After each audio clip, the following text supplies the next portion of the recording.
Selamat pagi, Bapak, Ibu, Saudara sekalian yang kami kasih dalam Tuhan Yesus Kristus. Selamat berjumpa kembali dengan saya, Hari Lee, Gembala Sidang Restoration Christian Church di Los Angeles. Hari ini, hari Minggu, tanggal 10 Oktober tahun 2021, dan kita akan membahas sebuah topik yang saya beri judul merendahkan diri, yang akan kita ambil dari Yakobus pasal yang keempat, ayat yang ke-10 sebagai ayat emas kita. Mari kita berdoa terlebih dahulu. Bapa, kami terima kasih, kebenaran firman-Mu adalah mutlak dan absolut, dan kebenaran firman-Mu yang pasti memerdekakan kami.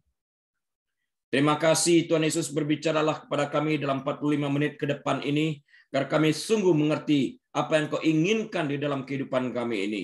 Bersyukur dan kami terima firman-Mu dengan hati terbuka, dengan rasa ucapan syukur dan terima kasih di dalam nama Tuhan Yesus. Haleluya.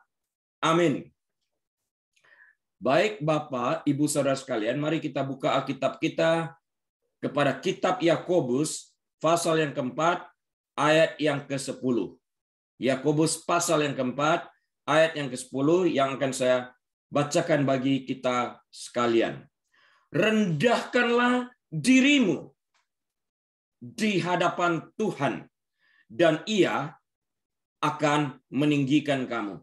Rendahkanlah dirimu di hadapan Tuhan, dan Ia akan meninggikan kamu. Nah, bagi kita orang Indonesia, Bapak, Ibu, Saudara sekalian, kita sekalian pasti sudah pernah mendengar pepatah yang berkata sebagai berikut. Seperti padi, kian berisi, kian merunduk. Apakah makna pepatah ini? Makna dari ungkapan ini adalah manusia tidak layak untuk bersikap angkuh atau sombong atau meninggikan diri mereka karena usia atau kemampuan yang dimilikinya. Masyarakat akan memandang baik seseorang apabila semakin tinggi usia atau semakin tinggi kemampuannya, semakin banyak ilmu pengetahuannya, ia semakin merendahkan hatinya. Itu yang terbaik. Jadi tidak menonjolkan diri di dalam hal ini. Apa kata Alkitab tentang cara merendahkan diri ini? Ada sesuatu yang sangat menarik pada saat kita membaca ayat Yakobus 4 ayat yang ke-10 ini. Di mana Yakobus 4 ayat 10 ini tidak boleh terlewatkan begitu saja. Ada sesuatu yang harus kita perhatikan dengan sungguh-sungguh, yaitu dikatakan rendahkanlah dirimu di hadapan Tuhan.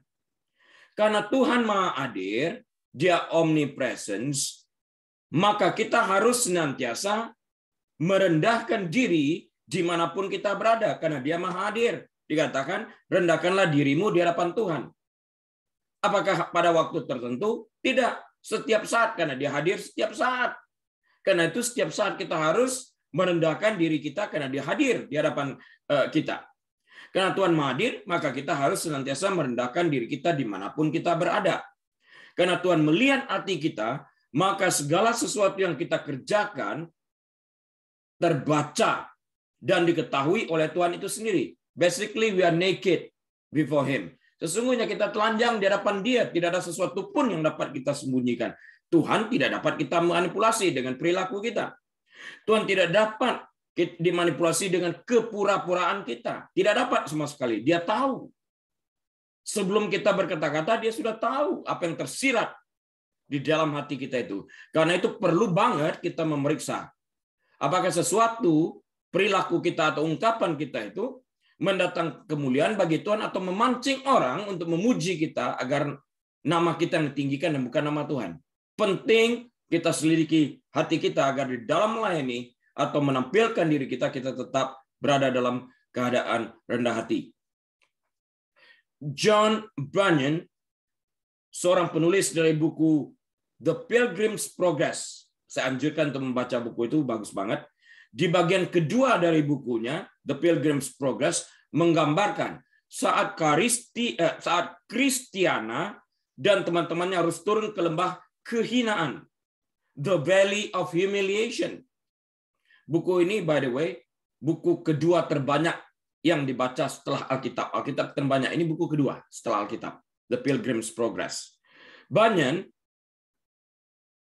menggambarkan tempat itu, yaitu The Valley of Humiliation atau lembah kehinaan, sebagai bukit yang curam dan jalannya pun licin, tandas ya.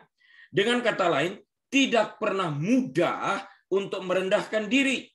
Dan ketika jalan kita menuntut kerendahan hati dari kita, ketika jalan kita menuntut kerendahan hati dari kita dapat dengan mudah tergelincir karena daging kita akan berontak. Jalan ini licin, curam. Ini lembah kehinaan itu sendiri. Tapi ada sesuatu gambaran yang sangat positif yang ditampilkan dalam pilgrim proses itu. Daging kita ini akan berontak karena kita ingin dipuji, kita ingin disanjung, kita ingin ditinggikan, kita ingin dilulukan, dan sebagainya.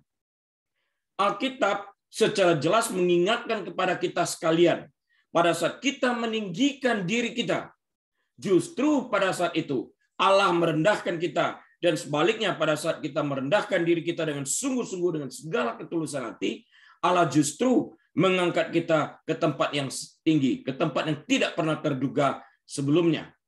Karena itu lebih baik memilih untuk merendahkan diri secara sukarela daripada direndahkan Tuhan, karena jika direndahkan Tuhan akibat kesombongan kita sendiri, maka hal itu lebih menyakitkan.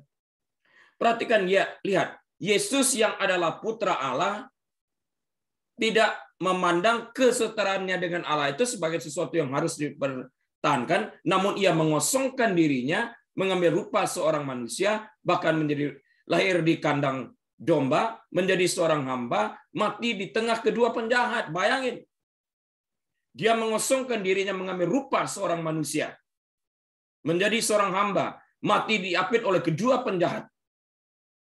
Begitu hinanya. Ia merendahkan diri sehingga tidak ada satupun yang dapat menandingi dia, serendah demikian sehingga tidak dapat direndahkan lagi. Namun Allah meninggikan dia ke tempat yang tertinggi. Kerendahan hati adalah sikap menolak secara sadar untuk meninggikan diri, untuk menyanjungkan diri, untuk mempermuliakan diri. Kita tidak bisa menjadi lebih rendah hati dengan berfokus pada kerendahan hati. Saya ulang, kita tidak dapat menjadi rendah hati dengan berfokus pada kerendahan hati. Karena kerendahan hati menjadi sumber kebanggaan ketika kita yakin kita telah mencapainya. Wah, hebat gua nih. Gua sudah rendah hati banget, tidak orang bisa lebih rendah hati dari gua. Nah, ini fokus yang demikian itu salah. Karena pada waktu kita berpikir seperti itu, sesungguhnya kita telah meninggikan diri kita. Kerendahan hati menjadi sebuah kebanggaan. Kerendahan hati menjadi sesuatu yang dipamerkan di dalam hal ini. Kerendahan hati menjadi suatu ikon di dalam hal ini. Dan diberhalakan. Ini salah. C.S. Lewis menggambarkan kerendahan hati bukan sebagai kurang memikirkan diri sendiri, tetapi sebagai kurang memikirkan diri dalam arti tidak terlalu mementingkan diri sendiri. Artinya, I lower my opinion of myself. I lower my opinion of myself. Di dalam hal ini. Dengan mengingat definisi seperti itu, Alkitab banyak berbicara tentang melihat diri kita sendiri dalam perspektif yang benar. Memegang perspektif Alkitabiah membuat kita rendah hati di dalam hal ini. Kerendahan hati meningkat ketika kita direndahkan oleh Tuhan, keadaan ataupun orang lain. I'm humbled by what I experience, dengan perkataan lain. Sifat kita yang berdosa tidak mau direndahkan, tidak mau diremehkan. Kita cenderung melindungi kesombongan kita seolah-olah itu adalah sahabat terbaik kita. Tetapi kesombongan menghalangi hubungan kita dengan Tuhan. Allah menentang orang congkak, tetapi mengasihani orang yang rendah hati. Kata Yakobus pasal yang keempat, ayat yang ke-6. Saya ulang, Yakobus 4 ayat 6 ini. Allah menentang orang yang congkak, artinya orang yang sombong, orang yang meninggikan hati. Tetapi mengasihani orang yang rendah hati. Low profile, tetap rendah, datar, membumi. Tuhan akan bekerja sama ketika kita menginginkan kerendahan hati dengan hati yang tulus kita memohonkan ini kepada Tuhan. Tetapi pengembangan kerendahan hati akan menyakitkan. Terlepas dari ketidaknyamanan, kita menemukan kasih karunia yang cukup untuk menopang kita saat kita menderita melalui proses kemurnian. Langkah pertama dalam merendahkan diri adalah menantang motif kita untuk hal-hal yang kita lakukan. Periksa motif kita itu sebetulnya apa? Apakah dengan pengetahuan kita ada orang yang menyerobot, maju tampil ke depan, akan kita izinkan itu terjadi, atau kita akan membuka mulut kita dan dengan mengatakan, itu kan ide gua. Bisa nggak kita menahan diri kita sesungguhnya di dalam hal ini untuk tidak berkata-kata? Kapanpun kita melihat bahwa tindakan kita diarahkan untuk mendapatkan opini yang baik dari orang lain, kita harus membawanya kepada Tuhan. Keinginan untuk disanjung dan keinginan untuk mendapatkan pujian merupakan motif yang salah dalam melakukan sesuatu. Ini pun pada hakikatnya adalah sebuah kesombongan yang tersembunyi. Karena itu harus membawa perasaan seperti ini kepada Tuhan dalam doa. Karena Tuhan tidak dapat dimanipulasi oleh perasaan kita. Sebetulnya kita ingin dipuji, karena itu kita memancing dengan sesuatu agar perhatian orang tertuju kepada kita. Pada hakikatnya ini sebuah kesombongan tersendiri. Kita dapat berdoa seperti ini pada saat kita membawa sesuatu perasaan seperti ini. Kita minta pertimbangan daripada Tuhan untuk menyelidiki hati kita. Seperti Raja Daud. Selidikilah hatiku ya Tuhan, dan temukan jika ada sesuatu yang salah.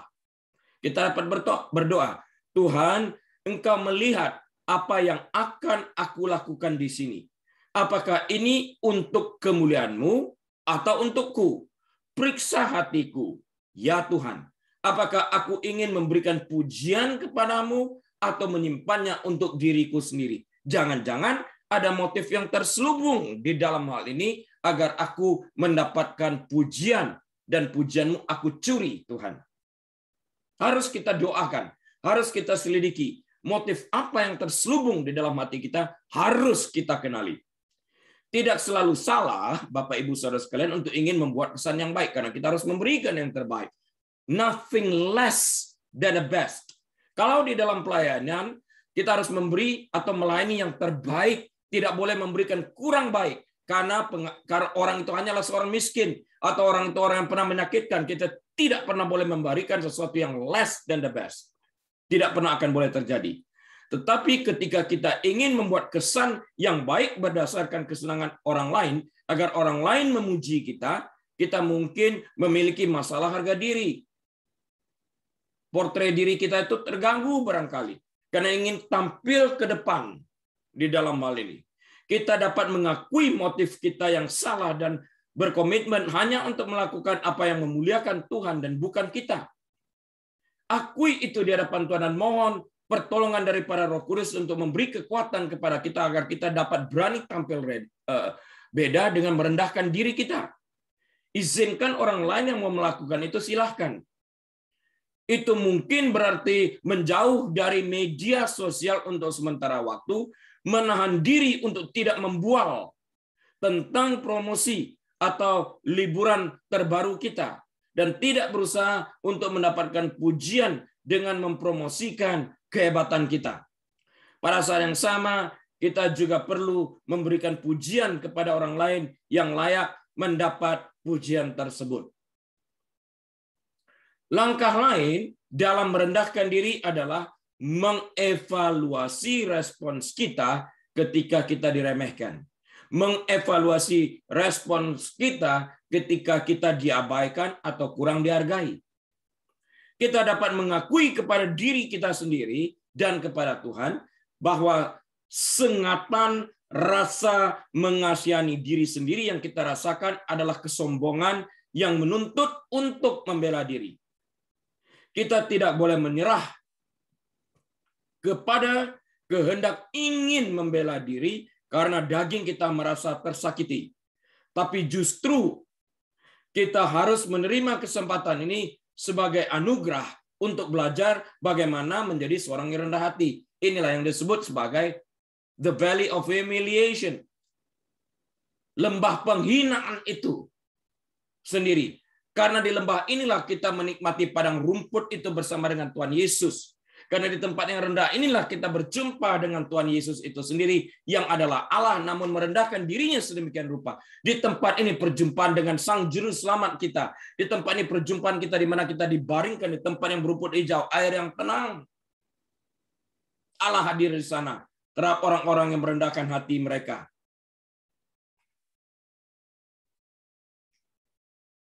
Sekali lagi, kita tidak boleh menyerah kepada kehendak ingin membela diri karena daging kita merasa tersakiti. Tapi justru kita harus menerima kesempatan ini sebagai anugerah untuk belajar bagaimana menjadi seorang yang rendah hati. Kita dapat berdoa seperti ini. Banyak dari tadi ya kita belajar bagaimana caranya berdoa. Bapa, aku terluka dan marah sekarang karena mereka meninggalkan aku. Mereka tidak menghargai aku dan lain-lain sebagainya. Terima kasih ya Bapak atas kesempatan ini untuk berurusan dengan beberapa area kebanggaan dalam hidupku yang tidak aku sadari. Jika aku diabaikan, aku merasa terhibur. Mengetahui Kristus juga telah diabaikan sebelum aku. Kristus juga ditolak, bahkan disalahpahami jauh sebelum aku mengalami ini. Belajar menjadi lebih rendah hati berarti melibatkan momen-momen yang membanggakan dengan kecenderungan bertumbuh menjadi kesombongan dan membawanya kepada Tuhan sehingga mereka tidak dapat bertumbuh. Jangan izinkan naluri kesombongan tersebut bertumbuh karena kita beri makan, kita pupuk dan sebagainya. Jangan sampai. Kita membiarkan Tuhan mengubah sesuatu yang berbahaya menjadi sesuatu yang bermanfaat bagi pertumbuhan kita. Daging itu akan memberontak pada saat Tuhan melakukan itu. Mengenali area kesombongan adalah bagian penting untuk mengalahkannya. Jadi kita harus siap untuk setuju dengan Tuhan ketika Dia menunjukkannya kepada kita. Alkitab, Bapak Ibu Saudara sekalian, memberikan contoh orang-orang sombong yang memilih untuk merendahkan diri mereka ketika dihadapkan dengan penghakiman Allah.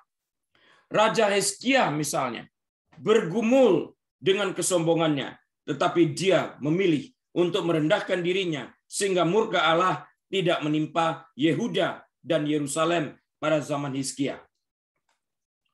Raja Ahab yang jahat dan Manasye semuanya dengan bijaksana memilih untuk merendahkan diri mereka dan mencari belas kasihan Tuhan. Dalam setiap kasus, belas kasihan diberikan. Dan saya berbicara kepada para hamba Tuhan yang mungkin juga mendengarkan ini, pilih merendahkan diri kita agar jemaat dapat diberkati Tuhan, agar anggota keluarga dapat diberkati oleh Tuhan. Perlu kita belajar akan hal ini sebagai orang memimpin untuk merendahkan diri di hadapan Tuhan, agar jemaat dapat menikmati berkat-berkat dari Tuhan itu sendiri. Alkitab melimpahkan pujian kepada orang yang rendah hati. Yesus tentu saja mencontohkan kerendahan hati. Bilangan 12 ayat 3 mengatakan kepada kita tentang kerendahan hati Musa. Adapun Musa ialah seseorang yang sangat lembut hatinya. Ini Tuhan yang katakan nih, sama waktu Tuhan berkata tentang Ayub. Ayub adalah orang yang saleh. Tentang Musa, Tuhan mengatakan dalam bahasa Inggrisnya meek, M-E-E-K, meek. Dalam bahasa Indonesia diterjemahkan sebagai seorang yang sangat lembut hatinya. Lebih dari setiap manusia yang di atas muka bumi. Paulus mengingatkan jemaat Korintus bahwa meskipun ia adalah seorang rasul, dan penatua rohani. Mereka meskipun ia adalah seorang rasul dan penatua rohani mereka, ia rendah hati ketika berada di antara mereka. 2 Korintus 10 ayat yang pertama. Yesus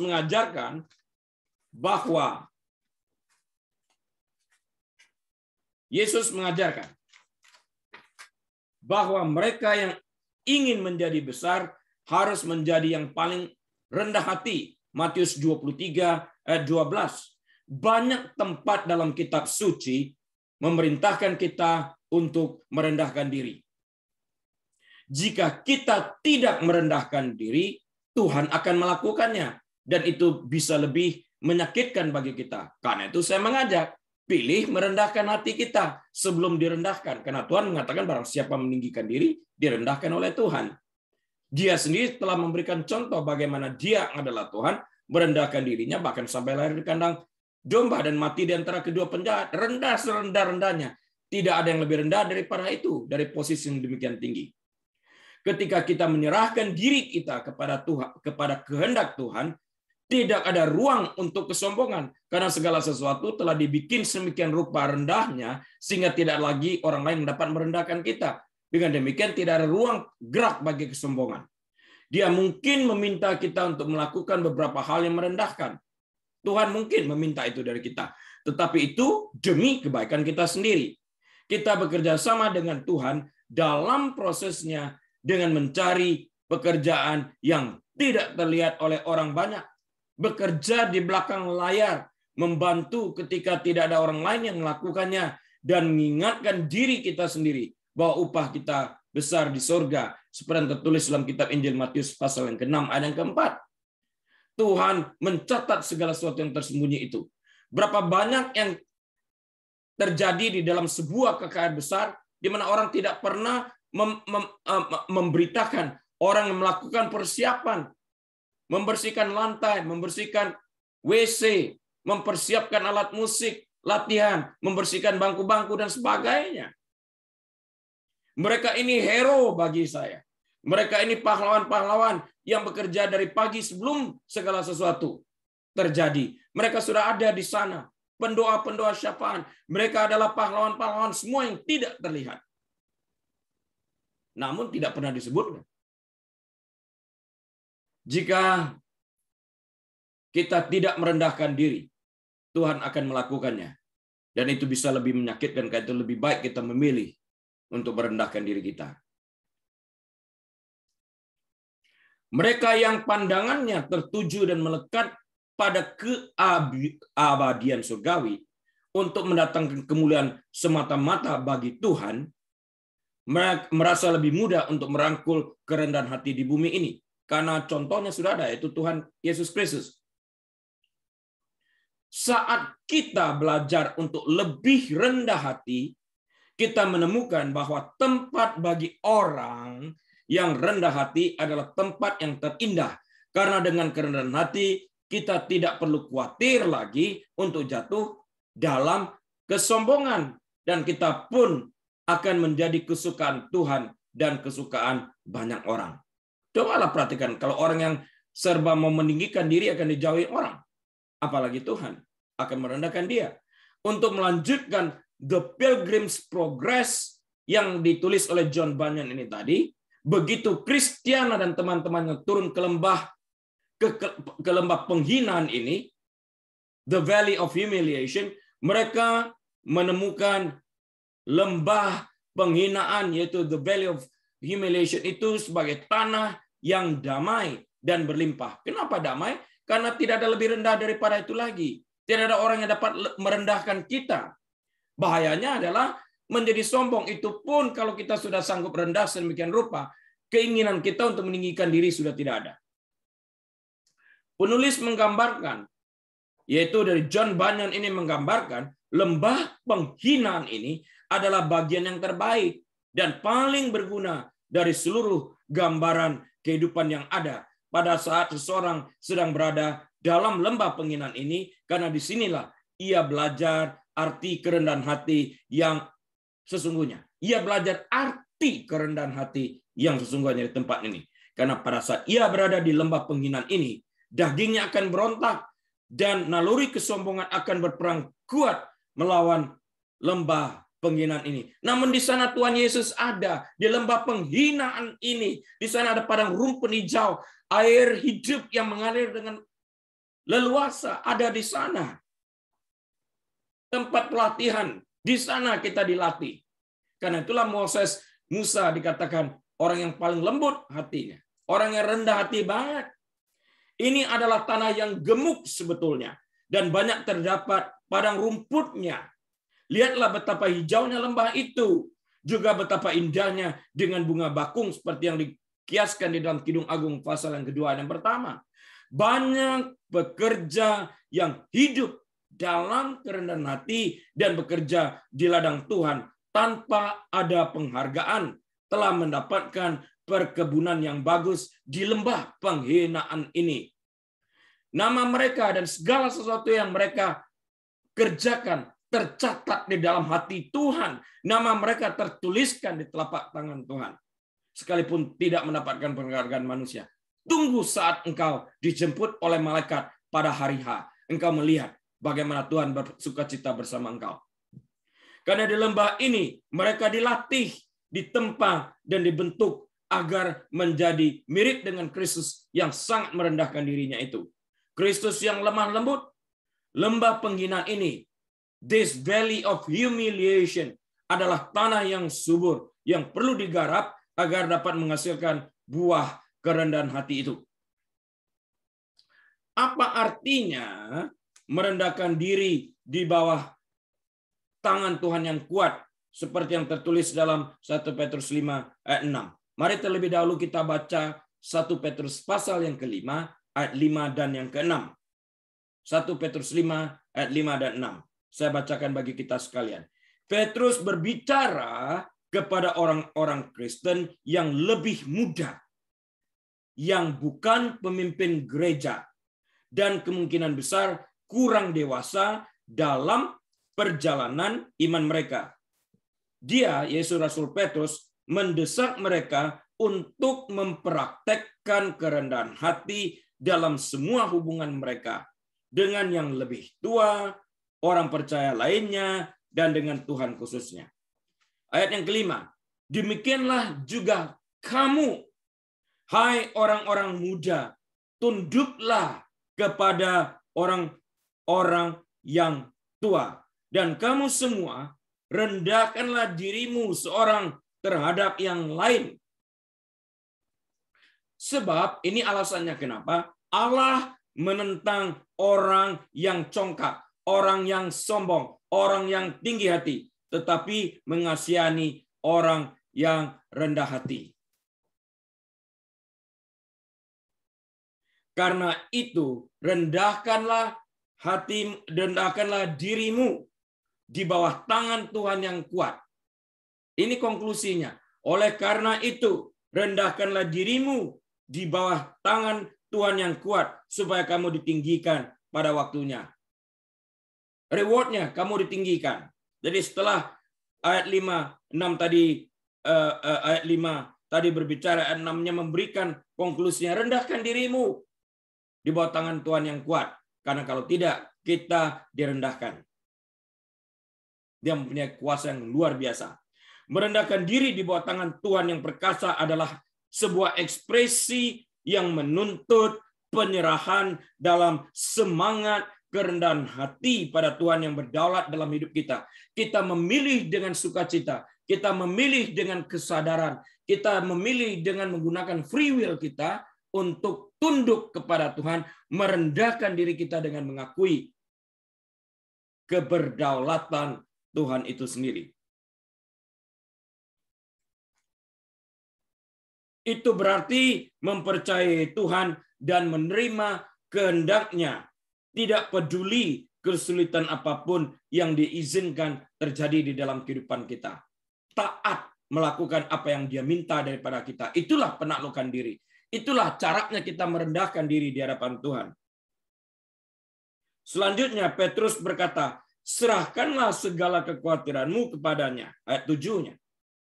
Sebab Ia yang memelihara kamu. Setelah kita baca ayat 5 dan 6 tadi, dia memberikan konklusi yang berikutnya. Ayat 7, serahkanlah segala kekhawatiranmu. Pada waktu kita belajar merendahkan diri, banyak kekhawatiran yang muncul dalam hati kita. Serahkan itu. Karena Ia yang memelihara kita. Kita harus dengan rendah hati mempercayai Tuhan. Bahkan di saat-saat sulit, menyerahkan semua kekhawatiran dan ketidakberdayaan kita kepada Tuhan itu sendiri. Dalam 1 Petrus 5:5 tadi, yang kita telah baca, Petrus sesungguhnya mengutip Amsal 3 ayat 3-4 yang berkata, apabila ia, yaitu Tuhan, menghadapi pencemooh, maka ia pun mencemooh. Tetapi orang yang rendah hati dikasihaninya. Tadi dikatakan ditinggikannya. Dosa kesombongan dikaitkan dengan pemberontakan melawan Allah. Tertulis dalam Yeskiel 28 ayat 13-17. Orang yang sombong menempatkan dirinya melawan Tuhan. Padahal Tuhan berkata di dalam kitab Wahyu 3 ayat 19, Tuhan mengasihi orang, dan pada orang dikasihinya akan diajarnya, akan ditegurnya. Karena itu Tuhan berkata, relakanlah hatimu, izinkan Tuhan memperbaiki kesalahan kita, izinkan Tuhan menegur kita di dalam hal ini. Orang yang sombong melawan ini tidak mengizinkan Tuhan memberikan teguran melalui firman-Nya kepada kita. Atau melalui orang tua kita, atau melalui pimpinan kita yang ditempatkan di dalam kehidupan kita. Orang yang sombong menempatkan dirinya melawan Tuhan, menyebabkan Tuhan pada gilirannya menempatkan dirinya melawan orang yang sombong tersebut. Orang yang rendah hati setuju dengan Tuhan dan menerima perkenanan dan pemeliharaannya. Dalam pengajaran yang sangat mirip, Yakobus merujuk pada peribahasa yang sama. Tertulis dalam Yakobus pasal yang keempat, ayat 6-10. Yakobus 4, ayat 6-10. Mari kita baca bersama-sama. Tetapi kasih karunia yang dianugerahkannya kepada kita lebih besar daripada itu. Karena itu, Ia, yaitu Tuhan katakan, Allah menentang orang yang congkak, tetapi mengasihani orang yang rendah hati. Ayat 7, karena itu tunduklah kepada Allah dan lawanlah iblis, maka ia akan lari daripadamu. 8, mendekatlah kepada Allah dan ia akan mendekat kepadamu. Tahirkanlah tanganmu, hai orang-orang berdosa, dan sucikanlah hatimu, hai kamu yang mendua hati. 9, sadarilah kemalanganmu, berduka cita dan merataplah. Hendaklah tertawamu kamu ganti dengan ratap dan sukacitamu dengan duka cita. Ayat 10, rendahkanlah dirimu di hadapan Tuhan dan Ia akan meninggikan kamu. Banyak ayat yang kita baca throughout Bible. Seluruh Alkitab dari cover ke cover, dari depan sampai ke belakang, menuliskan banyak sekali tentang merendahkan diri ini. Bukan kitab Yakobus saja. Tadi kitab Amsal juga mengatakan hal tentang kerendahan hati ini. Bahkan di dalam kitab Yeskiel dan sebagainya ini, Tuhan menuliskan, Tuhan menentang orang-orang yang congkak, orang-orang meninggikan diri, orang-orang yang sombong. Tuhan akan merendahkan mereka. Namun orang yang memilih untuk merendahkan hati mereka, memilih untuk melihat, belajar daripada Tuhan, akan ditinggikan Tuhan pada saatnya. Baik Petrus, Rasul Petrus maupun Yakobus, penulis Yakobus ini adalah saudara Tuhan Yesus yang lahir setelah Yesus dilahirkan, menyoroti perbedaan antara cara Allah berurusan dengan orang yang sombong dan orang rendah hati. Bagaimana sih cara Tuhan berurusan dengan orang sombong? Bagaimana pula Tuhan berurusan dengan orang yang rendah hati? Tadi telah kita bahas. Tuhan menentang orang yang sombong, merendahkan mereka, tetapi meninggikan orang yang rendah hati, yang menyerahkan dirinya sepenuhnya pada kasih karunia Allah, bergantung sepenuhnya kepada Tuhan. Pernyataan Petrus menggemakan pemazmur sebetulnya. Serahkanlah khawatirmu kepada Tuhan, maka Ia akan memelihara engkau. Tidak untuk selama-lamanya dibiarkannya orang benar itu goyah. Mazmur 55 ayat 22. Tangan Tuhan yang perkasa adalah ekspresi antropomorfis sebetulnya, yang mengacu pada kekuatan Tuhan yang tak terbatas. Jadi kalau kita mengatakan tangan Tuhan yang perkasa, bukan berarti perkasa dalam pengertian manusia masih ada batasannya. Tidak. Tuhan itu kuasanya tidak terbatas. Tidak ditentukan oleh apapun juga. Ketika Petrus berkata, rendahkanlah dirimu di bawah tangan Tuhan yang kuat, dia mengingatkan orang Kristen Yahudi akan kuasa Tuhan yang tiada bandingnya, tiada taranya. Dengan tangan yang perkasa dan dengan lengan yang teracung, seperti yang terjadi dalam kitab Exodus, Allah telah merendahkan Israel dan membawa umatnya kepada pertobatan berulang-ulang kali di masa lalu. Petrus mengerti bahwa jauh lebih baik bagi para pengikut Kristus untuk memilih merendahkan diri di bawah tangan Tuhan yang kuat daripada mencapai titik kebutuhan untuk direndahkan oleh Tuhan karena terlalu sombong. Kalau kita memilih merendahkan diri, maka tangan Tuhan yang kuat teracung akan menuntun kita sampai di tempat tujuan kita. Dan tidak ada satu orang pun yang dapat mengganggu kita. Karena sesuai dengan Yesaya 41 ayat 10, dia akan memegang kita dengan tangan kanannya yang membawa kita kepada kemenangan. Sebagai orang percaya yang masih muda dan belum dewasa, Petrus telah membuat bahwa dia akan selalu tetap setia kepada Kristus, memilih untuk mati daripada menyangkal dia. Lihat di dalam Matius 26 ayat 33 atau Markus 14 ayat 29 dan ayat 31. Ini perkataan Petrus yang keluar dari mulutnya. Biarpun mereka semua tergoncang imannya karena engkau, aku sekali-kali tidak. Wow, keren ya. Apakah buktinya seperti itu? Tidak sama sekali. Namun dari tempat sombong yang tinggi itu, Petrus terjerumus ke dalam penyangkalan yang tak terbayangkan. Ketika ayam berkokok dan Yesus menoleh, Yesus mengerling doang, nggak ngomong apa-apa lagi. Yesus menoleh untuk menatap mata Petrus. Sang rasul sangat direndahkan di bawah tangan Tuhan yang perkasa. Wow, Tuhan lihat doang. Namun tidak lama kemudian Petrus dipulihkan oleh Tuhan. Kesombongannya telah menjatuhkannya, tetapi Tuhan kembali mengangkatnya. Meskipun kecenderungan manusiawi kita mungkin akan bereaksi dengan kesombongan, Tuhan memanggil kita untuk menanggapi segala sesuatu dengan rendah hati terhadap semua orang dan juga terhadap setiap kesulitan yang kita hadapi. Percaya bahwa Tuhan tidak pernah meninggalkan kita sedetik pun. Di mana ada masalah, Tuhan hadir di sana, menyiapkan solusi bagi kita bergantung kepadanya. Kita boleh pilih mencari solusi sendiri atau memakai solusi yang Tuhan berikan. Kalau kita memilih yang kedua, itu memilih untuk mendapatkan solusi dari Tuhan karena dia penuh dengan hikmat, dan hikmat itu nanti ditaruh ke dalam hati kita, maka kita harus menaklukkan diri kita kepada dia dan percaya bahwa pada akhirnya kemenangan itu sudah dijamin. Setelah menerima wahyu yang luar biasa, Rasul Paulus diberi duri dalam daging agar tidak menjadi sombong dan tinggi hati. Tertulis dalam 2 Korintus 12 ayat 7. Justru di dalam kelemahanku, kata Rasul Paulus, maaf. Justru di dalam kelemahanku, kata Rasul Paulus, kuasa Tuhan bekerja. Jadi duri itu menghalangi dia untuk tidak menjadi sombong sehingga dia senantiasa bergantung kepada Tuhan.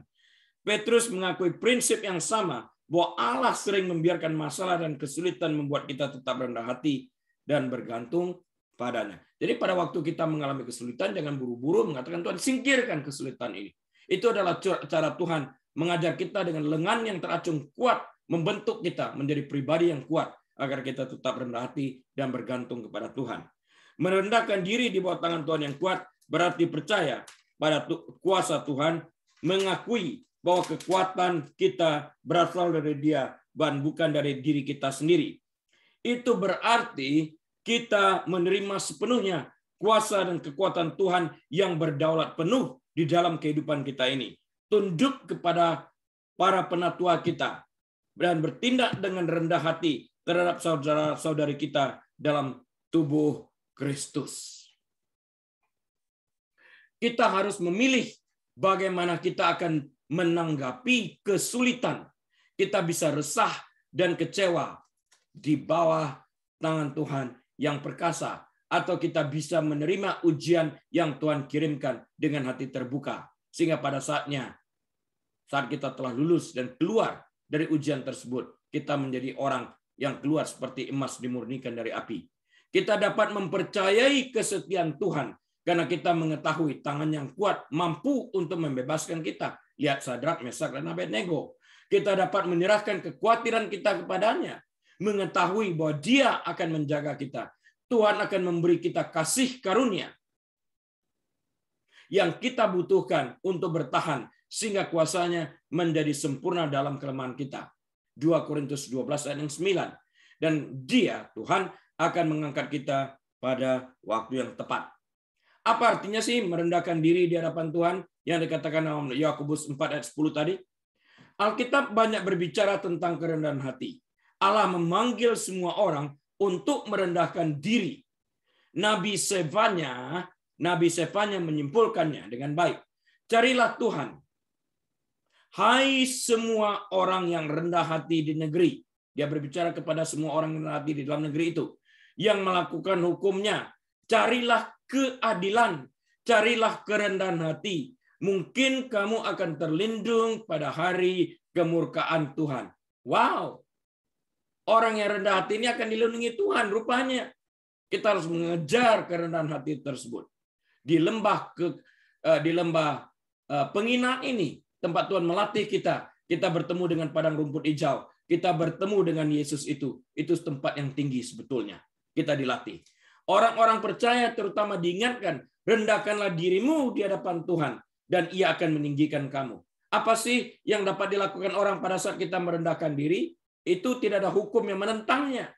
Orang tidak dapat lebih merendahkan lagi daripada posisi di mana kita berada. Kita aman. Karena sehingga mata kita hanya tertuju ke atas kepada Tuhan yang sanggup menolong kita. Kerendahan hati berjalan seiring dengan takut akan Tuhan dan melakukan apa yang diperintahkannya. Yakobus membahas konflik interpersonal yang terjadi di antara para pembaca. Dia mengatakan kepada mereka bahwa iri hati dan perselisihan bukan dari Tuhan. Iri hati dan perselisihan bukan dari Tuhan. Daging manusia yang bekerja. Tuhan menganugerahkan kasih karunia-Nya kepada kita. Yakobus 4 ayat 6. Dan kita seharusnya menanggapi kasih karunia ini dengan tunduk kepadanya dan melawan iblis dalam ayat 7 yang menggerakkan daging kita untuk berontak. Ketika kita tunduk kepada Tuhan, hati dan keinginan kita berubah menjadi keinginan Tuhan. Hendaklah kita hidup dengan rendah hati di hadapan Tuhan dan sesama, dan janganlah hendaknya kita menuntut keinginan kita sendiri yang dapat menimbulkan konflik. Kita hanya ingin keinginan kita sendiri yang dilakukan dan mengabaikan kepentingan orang lain. Pada akhirnya, solusinya adalah merendahkan diri di hadapan Tuhan agar kita dapat hidup berdamai dengan sesama, menganggap orang lain lebih penting daripada kita, sehingga kita menempatkan orang lain jauh di atas dengan merendahkan penilaian, memberikan opini yang lebih rendah terhadap diri kita sendiri. I lower my opinion of myself. Itu yang terbaik. Sehingga kita dapat belajar sesuatu dari orang lain. Kerendahan hati secara harfiah adalah kerendahan pikiran. Dalam arti memberikan opini yang lebih rendah tentang diri kita sendiri. To think less of yourself is to lower your opinion of yourself. Saya ulang. To think less of yourself is to lower your opinion of yourself. To think of yourself less is to think of yourself less often, meaning you are not so self-absorbed.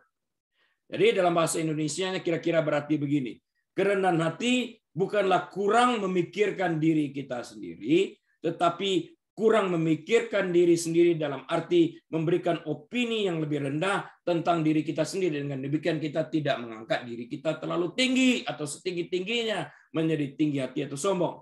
Ini adalah memahami diri kita sendiri dengan benar dalam terang siapa Allah dan siapa kita, dan hidup sesuai dengan itu. Roma 12 ayat 3. Contoh memberikan opini yang lebih rendah tentang diri sendiri tertulis dalam 1 Timotius 1 ayat 15. 1 Timotius 1 ayat 15. Perkataan ini benar dan patut diterima sepenuhnya. Kristus Yesus datang ke dunia untuk menyelamatkan orang berdosa. Dan di antara mereka, akulah yang paling berdosa. Siapa katakan ini? Rasul Paulus. Di antara mereka, I'm the chief. Aku kepalanya. Dari kumpulan orang berdosa, aku yang paling berdosa. Dia menilai dirinya less. Dia menilai dirinya orang sangat malang berdosa. Tapi justru dia sangat diberkati oleh Tuhan. Seorang penulis buku Perjanjian Baru yang terbanyak, dia yang jahat latar belakangnya diubahkan oleh Tuhan menjadi sesuatu yang berguna bagi kerajaan Allah. Tuhan Allah adalah pencipta dan pemelihara alam semesta. Kita tidak. Orang yang rendah hati mengakui bahwa semua yang dia miliki adalah pemberian dari Tuhan. Pemberian dari Tuhan. Kan gua kerja keras, gua dapat, itu usaha gua, nggak ada urusan Tuhan. Tidak seperti itu. Kecuali Tuhan memberkati kita. Segala yang sesuatu yang kita kerjakan itu hanyalah kesia-siaan belaka. Percaya. Ketika kita merendahkan diri di hadapan Tuhan, hati kita terus mencari Tuhan. Bahkan ketika kita berbuat dosa, kita mengakui kesombongan dan kesalahan kita kepada Tuhan dan membiarkan Dia mengubah kita menjadi serupa dengan Kristus. Kita perlu mengingatkan diri kita bahwa Tuhan memberikan kasih karunia kepada orang yang rendah hati. Tetapi menolak atau mencemooh orang yang sombong. Merendahkan diri sendiri diperlukan untuk keselamatan, karena tanpa kerendahan hati tidak mungkin seorang menghampiri Tuhan dan memohonkan belas kasihan atas dirinya sebagai orang berdosa. Orang sombong tidak pernah mengakui dirinya orang berdosa, dan karena itu orang sombong tidak pernah mengakui bahwa dia butuh Tuhan. Tidak mungkin diselamatkan.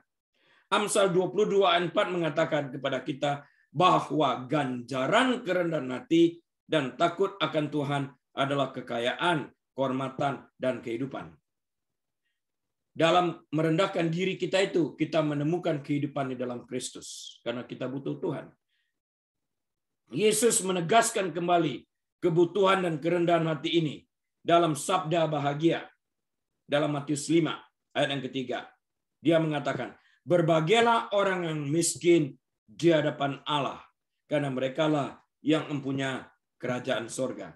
Menjadi miskin dalam roh berarti mengakui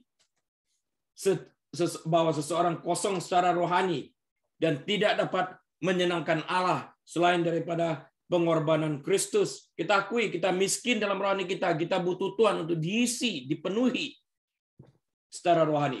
Mereka yang merendahkan diri dan percaya kepada Tuhan akan mewarisi hidup yang kekal bersama Tuhan. Yakobus 4 ayat 10 menegaskan janji ini. Rendahkanlah dirimu di hadapan Tuhan dan Ia meninggikan kamu. Upah orang yang rendah hati adalah promosi oleh Allah. Keselamatan kekal tersedia bagi mereka yang merendahkan diri di hadapan Tuhan. Mengakui bahwa dia membutuhkan Tuhan. Bahwa dia tidak dapat menyelamatkan dirinya dari usahanya sendiri. Dengan rendah hati, dia mohon kepada Tuhan untuk mengampuni dosanya.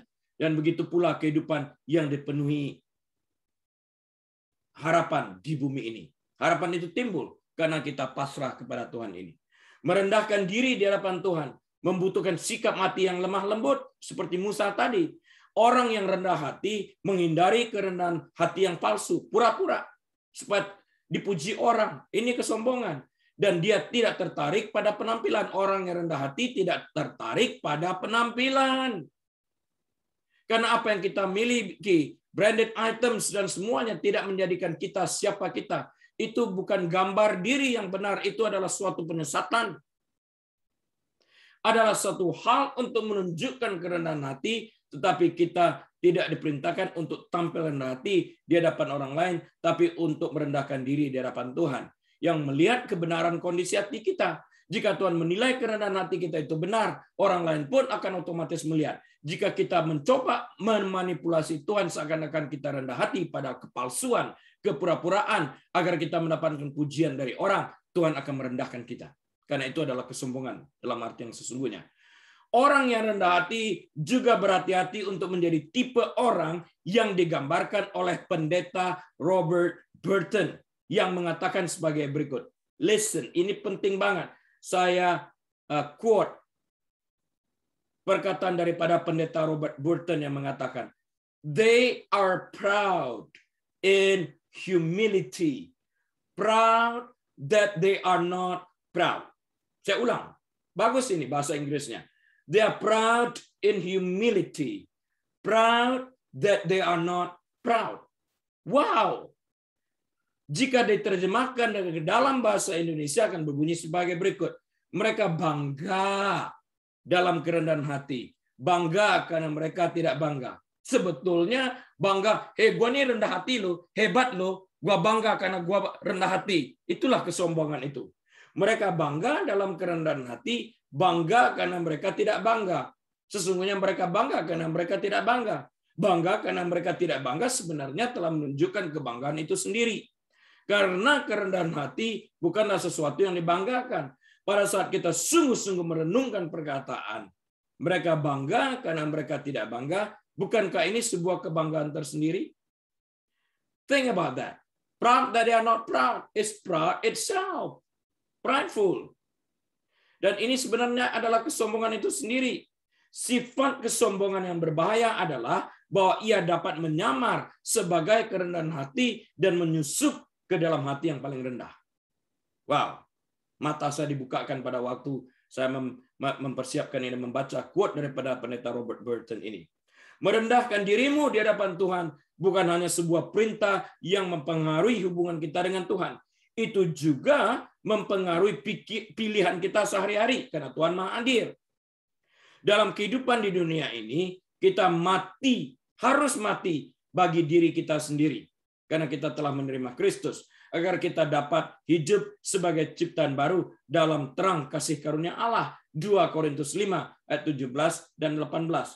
Alih-alih hidup untuk diri kita sendiri, instead of living for ourselves, sekarang kita hidup oleh iman di dalam Dia yang mengasihi kita dan menyerahkan dirinya untuk kita. Galatia 2 ayat 20. Kita berusaha untuk menaati dan memahami firman dan kehendaknya di atas keinginan kita. Kerendahan hati ini juga mempengaruhi hubungan kita dengan orang lain. Filipi 2 ayat yang ketiga mengingatkan kita untuk tidak mencari kepentingan sendiri atau pujian yang sia-sia. Sebaliknya, hendaklah dengan rendah hati yang seorang menganggap yang lain lebih utama dari dirinya sendiri. Artinya memberikan opini yang lebih rendah tentang diri kita sendiri. Dengan demikian kita dapat melihat orang lain itu lebih penting dari diri kita. Kerendahan hati meniadakan kesombongan, mengesampingkan persaingan pribadi, mengesampingkan kesombongan, dan memperhatikan kebaikan dan kepentingan orang lain. Alih-alih meninggikan diri, pada saat ini kita dapat merendahkan diri di hadapan Tuhan dan memilih apa yang terbaik untuk orang lain. Dengan cara ini, kita mewakili Kristus dengan baik. Orang yang rendah hati dapat melepaskan hal-hal yang tidak penting dan sebaliknya mengejar kedamaian dan kekudusan. Ibrani 12:14. Sebagai summary-nya, sebagai penutupnya, kita dapat dengan rela hati merendahkan diri di hadapan Tuhan berdasarkan pilihan kita sendiri, atau kita dapat direndahkan oleh Tuhan sendiri yang prosesnya akan lebih menyakitkan dalam jangka panjang. Tanyakan saja pada Raja Nebukadnezar yang mengalami hal ini, direndahkan sedemikian rupa karena terlalu sombong. Kita dapat memilih secara sukarela untuk merendahkan diri kita, merendahkan hati kita, atau memilih Tuhan yang melakukan itu bagi kita yang menyakitkan. Pilih. Kita bisa dipermalukan. Bagi orang yang rendah hati, Tuhan menjanjikan kekayaan, kehormatan, dan kehidupan yang kekal. Dia kaya akan kerendahan hati. Dia kaya dalam hubungannya dengan Tuhan yang hadir di lembah penghinaan tersebut, the valley of humiliation. Dia dapat bercakap-cakap seperti Abraham bercakap-cakap dengan Tuhan dalam kehinaan. Ada hidup yang kekal di sana bersama Tuhan. Orang sombong tidak perlu Tuhan, orang rendah hati yang perlu Tuhan, tadi kita katakan. Karena tidak ada orang yang sombong yang mau mengaku bahwa mereka orang berdosa dan datang kepada Tuhan, bahwa mereka membutuhkan Tuhan. Hanya orang yang rendah hati yang mau melakukan hal ini. Orang yang sombong akan menerima kehancuran dan hukuman karena orang sombong tidak ingin merelakan diri mereka untuk ditegur. Orang sombong tidak mau ditegur. Tidak ada cara hidup yang lebih baik selain berjalan dengan rendah hati di hadapan Tuhan Allah kita. Mika 6 ayat 8. Karena itu, rendahkanlah dirimu di hadapan Tuhan, dan Ia akan meninggikan kamu. Amin. Mari kita berdoa. Tuhan Yesus, kami bersyukur. Kami berterima kasih karena kebaikan-Mu di dalam kehidupan kami. Firman-Mu telah hamba sampaikan. Biarlah setiap butir firman Tuhan ini boleh jatuh di tanah yang subur, sehingga sesuai dengan kebenaran firman Tuhan, boleh menghasilkan buah 30 kali, 60 kali, bahkan 100 kali ganda. Jemaat yang dikasihi Tuhan, angkatlah tangan dan buka hatimu, arahkan wajahmu kepada Tuhan. Dan biarlah Tuhan, Allah Bapa Surgawi itu sendiri yang menyinari wajahnya atas kita sekalian. Bapa Surgawi yang menuntun kita di padang yang berumput hijau, dan membimbing kita ke area yang tenang. Bahkan menyediakan makanan bagi kita di hadapan lawan kita, serta mengurapi kepala kita dengan minyak sehingga piala kita penuh melimpah. Dan biarlah damai sejahtera Tuhan yang melampaui segala akal budi manusia itu menyertai kita sekalian. Biarlah Engkau menjadi kepala bukan ekor, naik dan tidak pernah turun. Diberkati Engkau saat Engkau masuk, diberkati Engkau saat Engkau keluar, diberkati bakulmu, diberkati tempat adonanmu. Engkau memberi pinjaman namun Engkau tidak pernah meminjam, dan sekalipun bersatu musuh menyerang Engkau, namun bertujuh jalan tercerai-berai dari hadapanmu. Karena tangan Tuhan yang berkuasa menaungi Engkau dan membimbing Engkau dari kemenangan sampai kemenangan yang lainnya. Dan biarlah kita boleh membuka lembaran waktu kita dengan hati penuh dengan ucapan syukur, dengan hikmat marifat dari Bapa Surgawi. Damai sejahtera dari Tuhan Yesus Kristus Raja Damai, dalam persekutuan yang manis dan erat bersama Tuhan Allah Roh Kudus saat ini, bahkan sampai selama-lamanya. Tuhan Yesus datang kali keduanya menjemput kita semua yang percaya kepadanya. Haleluya. Semua kita yang percaya dan menerima berkat mengatakan amin. Sampai kita jumpa minggu depan atas seizin Tuhan. Tetap melakukan protokol. Tuhan Yesus memberkati. Amin.